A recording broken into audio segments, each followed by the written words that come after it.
So read, stuck on the block, read, sitting in the box, read. Squatting people, this is Akala. And this week's great read is one of the greatest works of fiction ever. Yes, I said it.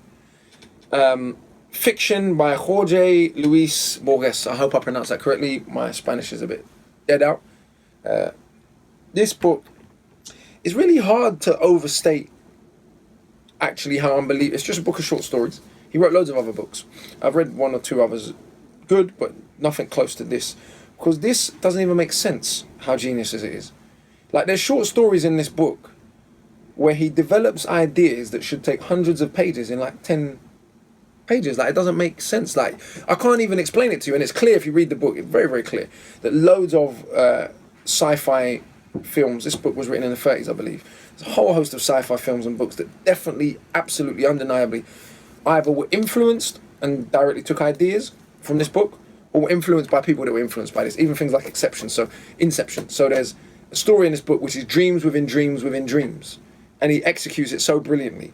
There's a story about a guy or a group of people that create a secret world by forging historical artifacts for their secret world.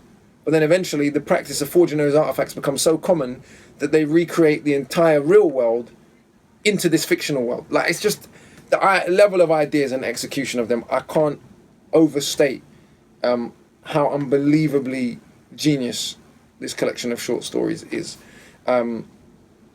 It's a guy who tries to rewrite all of Don Quixote, but it's exactly the same book, but he rewrites it from memory. But really, he's written the same book, or the Babylon lottery. So this idea of the lottery in Babylon, and then the lottery becomes the government and takes over the whole society, and just all kinds of the Garden of Forking Paths, which I believe is the story about a guy in World War II who is to be executed. You know, I'm not even going to do it justice. The story's so complicated, you've got to read it. Like, it's basically a guy who's going to be executed, but then he sees his own execution, but then he is his own executioner. It's like a multi-dimensional story. I probably need to read this again, actually. It's that good. But yeah, this week's great read is Fictions by Jorge Luis Borges. And again, I will restate, one of the greatest works of fiction of all time, in my humble opinion. Certainly one of the best collections of short stories. Big up. So read, stuck on the block, read, sitting in the box, read.